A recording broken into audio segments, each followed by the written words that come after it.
حج مشکل اور افضل ترین عبادت ہے اور عازمین حج کی خدمت کرنا بھی افضل ترین عبادت ہے، لیکن بدقسمتی سے ہم دیکھ رہے ہیں کہ پاکستان میں ماضی میں نہ صرف یہ کہ بہت سارے بدبختوں نے حج کے اس نیک عمل کو بھی کمائی کا ذریعہ بھی بنایا تھا، لوگوں کو اوبلائج کرنے کا بھی ذریعہ بنایا تھا، اور یہ پیسے کمانے کا بھی ایک ذریعہ بن گیا تھا، جس کی وجہ سے عموماً پاکستانی حجاج کو وہاں پہ بے تحاشا تکالیف کا سامنا کرنا پڑتا تھا۔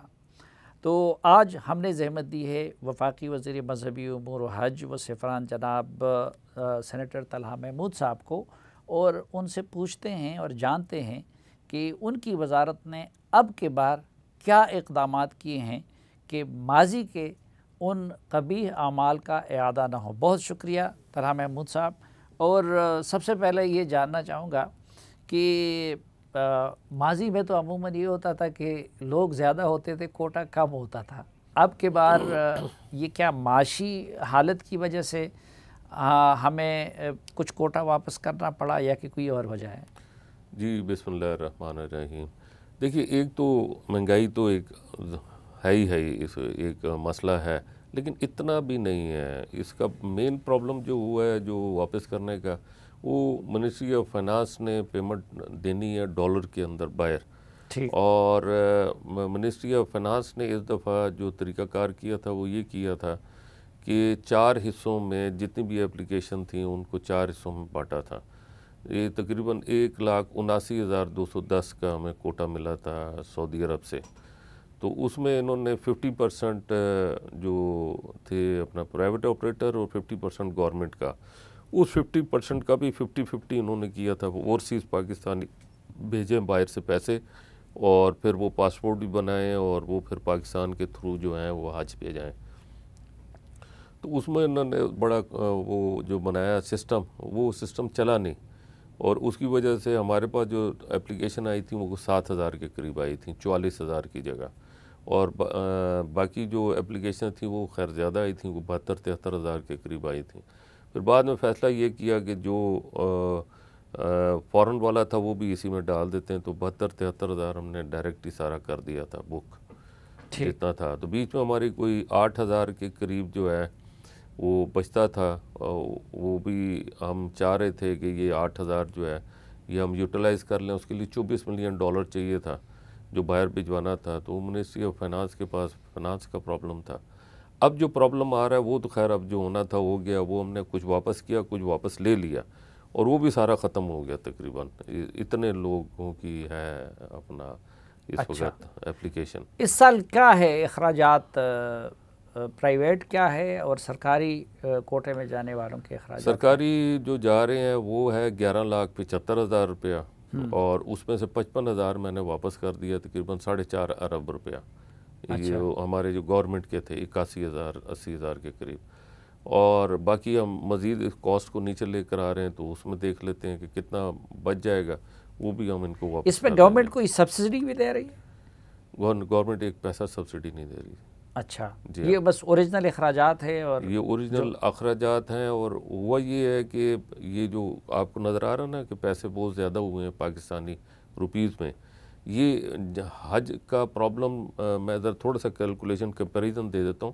پچھلے سال $5,000 میں حج ہوا ہے، اس دفعہ جو ہے تقریباً 4,000 سے نیچے ہم لے آئے ہیں کاسٹ کو، 3,900 کے قریب ہے اس وقت۔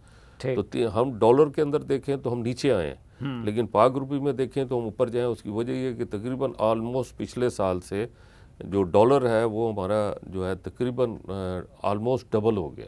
اچھا، نیچے تو آپ لے آئے، لیکن طلحہ صاحب عموماً ہم نے دیکھا ہے ماضی کے سالوں میں کہ ایک تو ادھر بلڈنگز دیگر اقوام کی بنسبت پاکستانیوں کو دور دراز عزیزیہ یا اس سے بھی آگے مل جاتے ہیں، بلڈنگز بھی ناقص ہوتی ہیں، خوراک میں بھی عموماً ہم نے دیکھا ہے کہ خوراک کی سہولیات بھی اس طرح نہیں ہوتی ہے، اور ماضی میں یہ بھی حقیقت ہے کہ اس میں مکمکہ ہوتا تھا، اور وہ جو کنٹریکٹر ہوتا تھا ان کے مابین اور حکومتی حکام کے مابین جو ہے وہ کوئی پیچ اپ بھی ہوتا تھا، اس کو پیسے مل جاتے تھے ایکسٹرا، اور وہ حاجیوں کے بلڈنگ بھی ناقص اور خوراک بھی ناقص. تو کہیں ایسا تو نہیں ہے کہ اخراجات آپ نے کم کر دیے لیکن ادھر سہولیات بھی کم ہوئی ہوں؟ نہیں، اس میں سہولیات تو کم ہیں، اس میں کوئی شک نہیں. اس میں سہولیات بہت زیادہ ہم دینی چاہیے تھیں.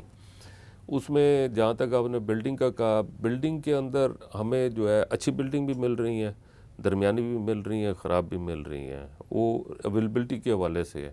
اس دفعہ اویلیبلٹی بہت کم ہے کیونکہ فل فورس کا حج ہو رہا ہے، اس کی وجہ سے پرائس بھی زیادہ ہے. لیکن اس وقت ہم جو بلڈنگ لے رہے ہیں وہ پر پرسن ہم تقریباً لے رہے ہیں کوئی 1800 سے لے کے 1800 ریال سے لے کے تقریباً کوئی 2200-2300-2400 ریال تک کا لے رہے ہیں. ایوریج ہماری آ جائے گی نیچے کافی. 2019 میں جو انہوں نے لیے ہیں وہ کچھ 2600 ریال میں لیے ہیں اس وقت. حالانکہ اس وقت آج کے حوالے سے مہنگائی کم تھی، ابھی تو مہنگائی زیادہ ہے. تو اگر کمپیریزن کریں گے تو بہت ساری چیزوں میں جو ہے وہ بہتری بھی ہے. لیکن میں تو ابھی آیا ہوں، کوئی 1.5 مہینہ ہوا. 1.5 مہینہ سے پہلے یہ کھانے وانے کا تو ہو چکا تھا. میڈیسن بھی انہوں نے ادھر سے پرچیز کر لی تھی. حالانکہ میڈیسن بھی میرا خیال ہے کہ آدھی سے زیادہ ڈونیٹ ہو سکتی تھیں اگر صحیح طریقے سے اس کو پرسو کیا جاتا، اور آدھی جو ہے وہ کاسٹ ٹو کاسٹ بھی ملتی ہے. میں نے بات بھی کی ہے ان سے، انہوں نے کہا بالکل ہم دیتے ہیں.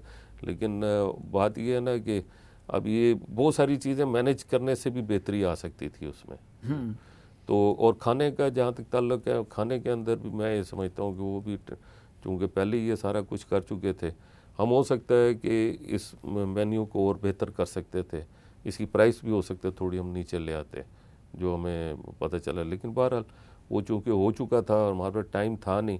اگر ہم نئے سرے سے ساری چیزیں کرنے کی کوشش کرتے تو ہمارا آج آپریشن جو ہے وہ افیکٹ کر جاتا. اچھا، ایک مسئلہ میں نے دیکھا ہے کہ عموماً ایک تو آنے جانے میں فلائٹس کا، ہماری پی آئی اے کی جو حالت ہے وہ آپ کو معلوم ہے.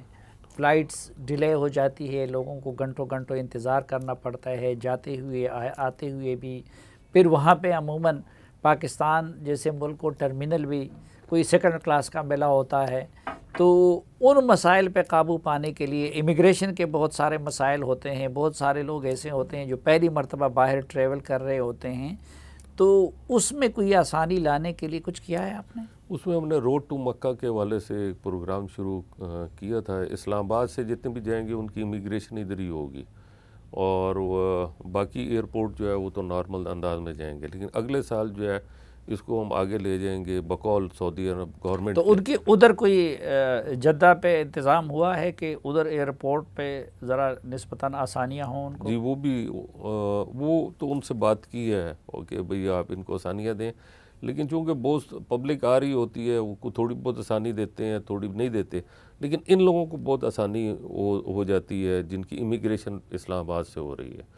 تو یہ ایک اس میں بہتری لانے کی کوشش کی. دوسرا جو آپ نے نہیں، اس میں میری بھی ایک تجویز ہے کہ اگر ادھر ایئرپورٹ پہ چند لوگ تعینات کیے جائیں کہ جو اپنے ان لوگوں کی بھی رہنمائی کرے. ادھر زبان کی بھی پرابلم ہوتی ہے عموماً. انہوں نے ان دنوں میں امیگریشن پہ بھی نئے لوگوں کو بٹھایا ہوتا ہے. تو اگر چند لوگ آپ جدہ ایئرپورٹ پہ اس کے لیے ڈپیوٹ کر لے کہ ہمارے پروگرام کے اندر شامل ہے کہ اس میں ہر وقت وہاں پر ہمارے لوگ جو ہمارے معاون جاتے ہیں وہ وہاں پہ ان کے کارڈ لیے جاتے ہیں، ان کو وہاں پہ بٹھایا جاتا ہے. اور دوسری اس سے پہلے آپ نے جو ایک بات کی تھی نا کہ ایئرپورٹ جو ہے ہمارے لوگوں کو جو ہے وہ پرانا سا دے دیتے ہیں اور انٹرٹین صحیح نہیں کرتے. میں نے بھی اس کے بارے میں تحقیقات کی کہ آخر کیا وجہ ہے، کیوں ہمیں جو ہے اتنا. تو اس میں پی اے اے کے بارے میں پتہ چلا کہ انہوں نے ان کے کافی پیسہ دینا ہے. اچھا. تو اب وہ کہتے ہیں جی اتنی بھی ہمیں سروس مل جاتی ہے، وہ بڑی بات ہے. اور وہ بہت بڑی رقم دینی ہے انہوں نے جو ان کے چارجز بنتے ہیں. اب وہ سب ادھار پہ چل رہا، تو ادھار کے اوپر پھر ایسے ہی ہوتا ہے. اچھا، ایک دوسرا دھندا جو حج کی شکل میں ہوتا ہے وہ معاونین کے نام پہ ہوتا ہے. ہم نے دیکھا ہے کہ وزیر، مشیر، باقی بااثر لوگ اپنے لوگوں کو اس میں ڈال دیتے ہیں. اب خدام جو ہوتے ہیں وہ تو وہی لوگ خدمت کر سکتے ہیں کہ جو پہلے حج کر چکے ہوں، ان کی پراپر ٹریننگ ہو. اکثر لوگ اس کی آڑ میں وہ خود حج کر رہے ہوتے تو وہ کسی دوسرے حاجی کی کیا رہنمائی کریں گے؟ یا اگر وہ پہلی مرتبہ خود حج پہ جا رہا ہے تو وہ کسی اور کو کیا سہارا دے سکیں گے؟ تو یہ معاونین کے چکر کا کوئی حل کیوں نکال لیں؟ اس میں آپ کو ایک چیز اور بھی ایڈ کر دیتا ہوں کہ یہ حاجیوں کے پیسے سے ہوتا ہے سارا کچھ. حاجیوں کو ایڈمنسٹریشن کاسٹ ہم لیتے ہیں اور یہ جو لوگ بھی معاونین جا رہے ہوتے ہیں یہ حاجیوں کے پیسے سے جا رہے ہوتے ہیں، گورنمنٹ آف پاکستان کے پیسے سے نہیں جا رہے ہوتے۔ ایک بات تو یہ کلیئر ہونی چاہیے، سب کہتے ہیں نا کہ ہم نے بھی حج کرنا ہے، ہم نے بھی حج کرنا ہے، یہ ان غریبوں کے پیسے ہیں جو میں واپس کرنا چاہتا ہوں، ان کے وہ نام پر حج کرانا جو ہے وہ ٹھیک نہیں ہے، ایک بات۔ دوسری بات یہ کہ گورنمنٹ کے حوالے سے ہم نے ایک پالیسی بنائی تھی کہ جتنے بھی ادارے ہیں وہ ہمیں بھیج دیں، اور اس میں ہم نے ادر دین سیکیورٹی فورسز لائک پولیس ہے، رینجرز ہے یا آرمی ہے، ان کو چھوڑ کے باقیوں کو ہم نے کہا تھا کہ 7 گریڈ سے 16 گریڈ تک وہ 7 لاکھ سم تھنگ ان کو ادارے نے ہمارے ادارے کو جمع کرانے، اور 17 سے 18 گریڈ تک کے جو ہیں وہ کوئی 9.25 ساڑھے 9 لاکھ انہوں نے جمع کرانے، جو معاون ادھر سے بھیجیں گے اور وہ سلیکٹ کر کے خود بھیجیں گے۔ تو ہم نے اس دفعہ کیا تو تھا، لیکن بات آپ کی ٹھیک ہے کہ اس دفعہ یہ بہت زیادہ میڈیا میں بھی ہوا تھا کہ لوگ جاتے ہیں، کوئی 5 مرتبہ حج کر رہا ہے، کوئی 7 مرتبہ کر رہا ہے، لیکن اس کا دوسرا پہلو یہ نہیں دیکھتے کہ ہمیں تجربہ کار لوگوں کو بھیجنا پڑتا ہے جن کو پتہ ہو۔ ایسا نہیں ہے کہ ان کو ہم حج کرانے بھیجتے ہیں، ان کا حج تو وہ ہو جاتا ہے، فری میں ہو جاتا ہے، ادروائز تو یہ معاون کے طور پہ جاتے ہیں خدمت کے لیے، خدام الحجاج ان کو کہتے ہیں۔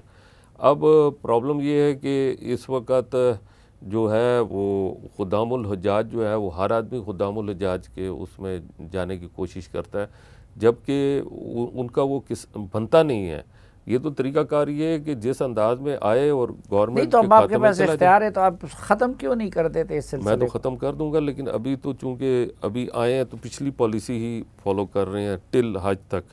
حج کے بعد تبدیلی لانی بڑی ضروری ہے، کیونکہ یہ حج کرانا جو ہے یہ گورنمنٹ آف پاکستان کا کام نہیں ہے۔ گورنمنٹ آف پاکستان جو ہے وہ ریگولیٹری باڈی ہے، اور یہ جو گورنمنٹ آف پاکستان حج کراتی ہے یہ میرے لیے ایک بڑا زبردست کوسچن ہے، کیوں حج کراتی ہے، کیوں اس کو خواہش ہے؟ اس کو تو چاہیے ریگولیٹ کرے اور پرائس کو نیچے لے کر آئے، اور جو پرائیویٹ آپریٹرز ہیں ان کو صحیح طریقے کے ساتھ کنٹرول کرے۔ چاہے جائے گا کہ خود اس چکر میں لگ جائے اور 24 گھنٹے 18 گھنٹے اس میں مسائل بھی ہوتے ہیں۔ یہ تو امیجیٹ فیصلے کرنے ہوتے ہیں۔ کیا گورنمنٹ کے لیول کے اوپر امیجیٹ فیصلے ہو سکتے ہیں؟ میرے نہیں خیال نہیں ہو سکتے۔ اب خدام کا سلیکشن ہو چکا ہے؟ خدام کا تو سلیکشن ہوئے کافی دن ہو گئے، اپریل میں ہی ہم نے اس کے اوپر کام میرٹ پہ ہو چکا ہے؟ وہ تو جو اداروں کی طرف سے نام آئے ہیں وہی سلیکٹ کر دیے تھے، تقریباً کوئی بہت بڑی کوانٹٹی تھی، اور آرمی کی طرف سے آتے ہیں جو میڈیکل مشن ہے، تو وہ جو ہے تقریباً وہ تو آلموسٹ سب ختم ہو کے پہنچ بھی چکے ہیں معاونین کافی حد تک، اور مستقل جا رہے ہیں۔ ان کی ٹریننگ ہم نے کرائی ہے 15 دن کی۔ میں نے یہ دیکھا ہے، دیکھیں حج کا ایک بنیادی مقصد تو یہی ہے کہ تمام انسانوں کو ایک درجے پہ لایا جائے، یہ جو وی آئی پی کلچر ہے اس کو ختم کر دیا جائے، سب کو ایک جیسا احرام اس لیے پہنایا جاتا ہے کہ کالے گورے امیر غریب اس کی تفریق ختم ہو جائے۔ لیکن پاکستان میں ہم نے دیکھا ہے کہ وہ وی آئی پی کلچر جو یہاں پہ ہے اور مصیبتوں کی جڑ بھی ہے وہ وہاں پہ بھی نظر آتا ہے۔ یہ جو وزیر صاحبان گئے ہیں، یہ پولیٹیکل لیڈر گئے ہیں، یہ جی جرنیل صاحبان گئے ہیں، بیوروکریٹ گئے ہیں، تو وہاں پہ ہمارے جو حج ڈائریکٹوریٹ کا جو عملہ ہے وہ عموماً ان کی خدمت پہ مصروف ہوتا ہے۔ تو آپ اس وی آئی پی کلچر کو جس کے ختم کرنے کے لیے بنیادی طور حج کا ایک فلسفہ یہ بھی تھا کہ وہ ختم کر دیا جائے، تو اس کے لیے کوئی اقدام کر رہے ہیں یا کہ نہیں وہ وی آئی پی کلچر ہوگا؟ وہ تو میں نے اسمبلی میں اعلان بھی کیا ہے، لیکن اگر کوئی ریزولوشن آ جاتا ہے اور مجھے بلایا جاتا ہے اور اسپیکر صاحب مجھے کہتے ہیں کہ آپ اس کا ارینجمنٹ کریں یا کوئی وہاں پہ کمیٹی بناتے ہیں، تو وہاں پر میں کیا کروں گا پھر؟ آپ مجھے نہیں تو اللہ کی بات سے اسپیکر کی بات تو بڑی نہیں ہونے کا جی، آپ جائیں کیوں غلط کام مجھ سے کروانا چاہتے ہیں؟ غلط کام تو وہ نہیں کر رہے، بیسیکلی ان کی ڈیمانڈ ہے شارٹ فلائٹ کی، کوئی انجینون نہیں ہے، شارٹ فلائٹ ان لوگوں کی مجبوری ہے تو شارٹ فلائٹ کروا دیتے ہیں۔ میں نے تو انہیں کہا شارٹ فلائٹ کرا دوں گا، باقی میں کچھ نہیں کر سکتا۔ جیسے جو آپ نے کہا نا حج کے والے سے، باقی چیزوں کے والے سے، اور ہمارے لوگ جو ہیں ان کی خدمت کر رہے ہوتے ہیں، ٹھیک کہہ رہے ہیں آپ، تو وہ اس دفعہ ہم نے کہا کہ وہ ہمارے لیے مشکل ہوگا۔ اب اسی کے اوپر بات چیت چل رہی ہے، اب دیکھتے ہیں اس مسئلے کا حل کیا نکلتا ہے۔ ہاں ادھر تو ہم نے دیکھا ہے کہ اب ایک نئی صورت بھی بن گئی کہ ہمارے یہ جو بڑے بڑے مافیا کے لوگ ہیں وہ پاکستان کے وزیروں، مشیروں، سیکٹریوں اور اس طرح کے لوگوں کو اسپانسرڈ بھی کرتے، پھر کہتے ہیں ادھر ملاقات کا موقع نہیں ملتا، حج اور عمرے کے موقع پہ ان کو ادھر ملاقات اور ساز باز کرنے کا اور اوبلائج کرنے کا موقع مل جاتا ہے، تو الٹا ثواب کی وجہ وہ گناہ کا موجب بن جاتا ہے ہمارے لیے۔ بس یہ تو ہمارے اب کلچر میں ایسی چیزیں ہیں، اللہ تعالیٰ ہمیں بچائے ان ساری چیزوں سے، اور جو اصل مقصد ہے عبادت، اس عبادت نہیں کے تو لیے اگر طلحہ محمود جیسا بندہ اس کو ختم نہ کر سکا تو پھر کون ختم کرے؟ مجھے اگر کوئی تھوڑا ٹائم مل گیا تو میں اس کو کافی بہتر کر دوں گا، بہت یہ بہتر پہلے کر جو گڑبڑ ہوتی رہی اس کا کوئی آپ محاسبہ کر رہے ہیں، کوئی جانکاری کر رہے ہیں؟ ایکچولی پروف نہیں ملتا نا، اگر پروف ملے تو میں تو ایک منٹ نہیں لگاؤں گا، پروف ملے نا، پروف ملتا نہیں ہے۔ اور یہ بات آپ کی صحیح ہے، یہ بالکل سونے کا خزانہ ہے، جہاں پر ایسے لوگ تڑپتے نہیں ہیں اپنی ٹرانسفر کا۔ آپ بتائیں نا، کسی کو کیا تکلیف ہے کہ 18 گھنٹے کام کرے اور اس کے لیے بہت زور لگائے کہ میں نے اس سیٹ پہ جانا ہے، پھر اس سیٹوں کے اندر بھی خاص سیٹیں ہوتی ہیں، ان سیٹوں پہ بھی جانا ہے، کس لیے جانا ہے؟ کوشچن بنتا ہے نا، کیوں جانا ہے؟ اور آپ کیوں اتنے محنتی ہونا چاہتے ہیں؟ محنتی ہے تو وہ تو آدمی محنت ہر جگہ کر سکتا ہے، اس میں اتنی کیا خواہش ہے کہ ایسی سیٹوں پہ جانا ہے جس سیٹ کے اوپر اس قسم کی چیزوں کے اندر ان کو آسانی پیدا ہوتی ہے اور کل کو ان کے اوپر الزام بھی لگ سکتا ہے۔ ایک اور بھی پرابلم ہوتا ہے کہ ہمارے لوگوں کی برائے نام ٹریننگ ہوتی ہے، جس طرح کرونا کے دوران ہمارے ہاں برائے نام لاک ڈاؤن ہوتا ہے، تو کوئی ٹریننگ کے نظام کو اس مرتبہ آپ نے بہتر کیا ہے؟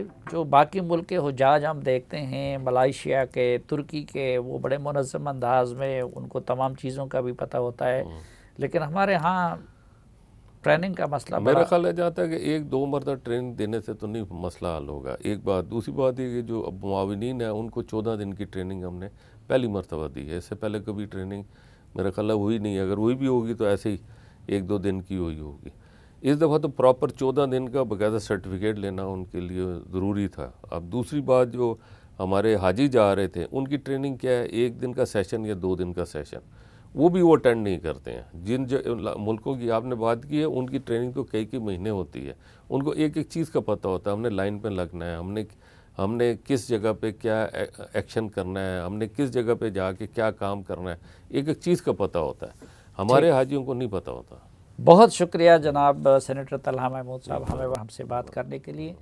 ناظرین، اس دعا کے ساتھ کہ آپ جہاں بھی رہیں خوش رہیں، اور اس امید کے ساتھ کہ پاکستان امن اور خوشحالی کا گہوارہ بن جائے، اور پھر اس امید کے ساتھ کہ اب کے سال نہ صرف ہمارے حجاج کو کسی قسم کی تکلیف نہ ہو، بلکہ ان کی دعاؤں کی برکت سے پاکستان میں امن اور سکون اور استحکام بھی آ جائے۔